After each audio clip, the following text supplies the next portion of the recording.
You are listening to the Stop Binge Eating podcast with Kirsten Sarfty, episode number 71. Welcome to the Stop Binge Eating podcast. It's time for you to end your food obsession and begin feeling confident and in control around food. You are absolutely capable of eliminating binge eating from your life, and I'm going to show you how by giving you simple tools and insights that you can apply in your own life. I'm your host, Kirsten Sarfty. Now let's get to it. Hey, what's up? How's it going over there? Things are great here, and I'm super pumped to talk with you today about useful thinking. By now, if you've listened to several or all of the podcast episodes, I hope you know how important your thoughts are when it comes to your eating, as well as anything else you do. Everything you do, everything you create begins with a thought, whether you realize it or not. You think about doing it, and this causes you to feel a feeling that then drives you to do it, and you create what you create. What you also may know is that negative thoughts create negative feelings, actions, and results, and positive ones create positive ones. We don't think negatively and then go do amazing, wonderful things. We don't think positively and then do things that sabotage us. Our thoughts are always aligned with what we're doing. So if you notice yourself doing things you don't want to be doing or things that aren't serving you, then you can be sure that the thoughts you're thinking are negative. Most people, when they realize this, make it their goal to start thinking more positively. They want to switch all their negativity to positivity in the hopes that they will start feeling the way they want to feel and living the way they want to live. But unfortunately, this isn't always an easy switch to make, and sometimes it's not even necessary, appropriate, or ideal. I see people fail at making this change in their thinking all the time. They find a positive mantra on Instagram or Pinterest that they like, that they want to be a part of their life. So they write it on a Post-it and make it the wallpaper on their phone and repeat it day after day. It could be something like, I can eat like a normal person. I love my body. I'm good enough. Things like that. Or they become aware of what their own negativity sounds like and flip it into something positive. They see that they keep thinking that they're a failure, so now they work on thinking that they're successful. And they may be able to think more positively for a little bit, maybe for a few days or maybe even a few weeks, but then they're back to where they started. The problem here is that they don't believe those positive thoughts. They're trying to convince themselves that these thoughts are true. They're trying to fake it till they make it. But the belief in whatever the negative thoughts are is far stronger than their belief in the positive thoughts. And what they really believe is what will win. Your brain is eventually going to call BS on those positive thoughts, and you'll be right back in the negative, right back to believing what you really believe, which is what you've been believing. Those first few days or weeks, you're trying really hard to believe what you want to believe, but you are not fully in belief, and therefore not being honest with yourself.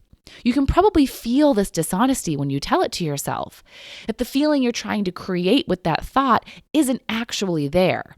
You have some skepticism about it. And instead of being fully in, I can do this, you're really questioning it. Can I really do this? The feeling you're trying to create with I can do this, let's say it's confidence, isn't there when you're saying it. You might feel doubt instead because your mind is quickly going into, I don't really think I can do it. Then when the emotion isn't there, neither is the action. You won't be able to act from a confident place. You'll be acting from a doubtful place.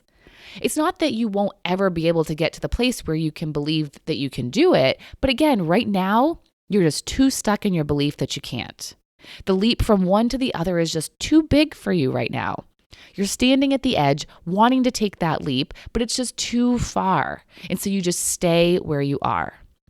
Going all the way to the most positive isn't always the best course of action. Sometimes it's not even realistic or desirable. I mean, let's say you binged. Do you want to be thinking super positively about it? Do you want to think that it was so fun and it was a great idea and you're super happy that you did it? Not likely. Being negative about it and calling yourself a failure and a loser isn't really a great idea either. That's just going to bring you down and make you feel bad. And it's the same for other things in our lives that we don't want to be feeling positively about. For example, if someone close to us dies, we don't want to feel super happy about it. We don't want to be happy that they died.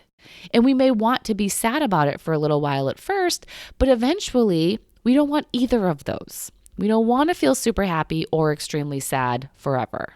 And thankfully, there's an in-between. Neutral is always an option.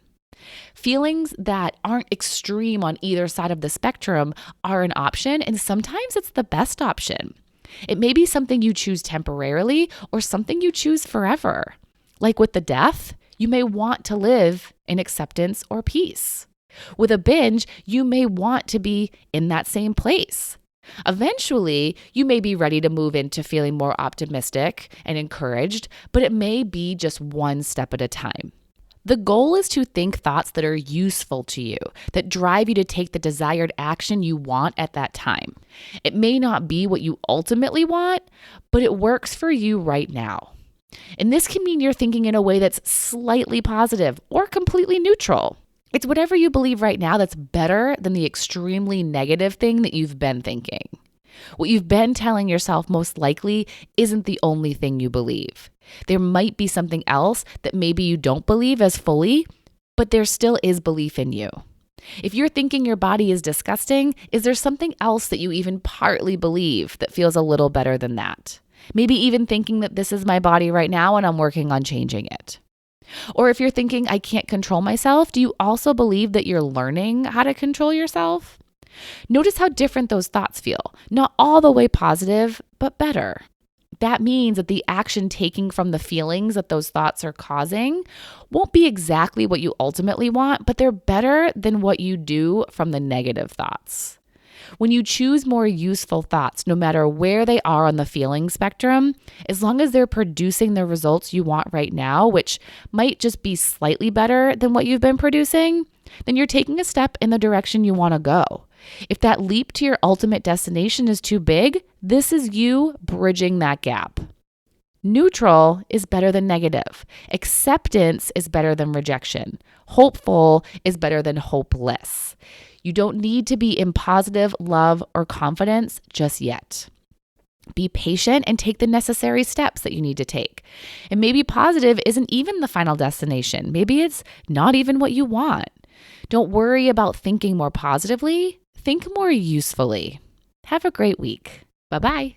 Thank you for listening to the Stop Binge Eating podcast. If you like what you heard today and you want more, go to coachkir.com/free. That's COACHKIR.com/free to get some awesome free stuff to help you stop binge eating.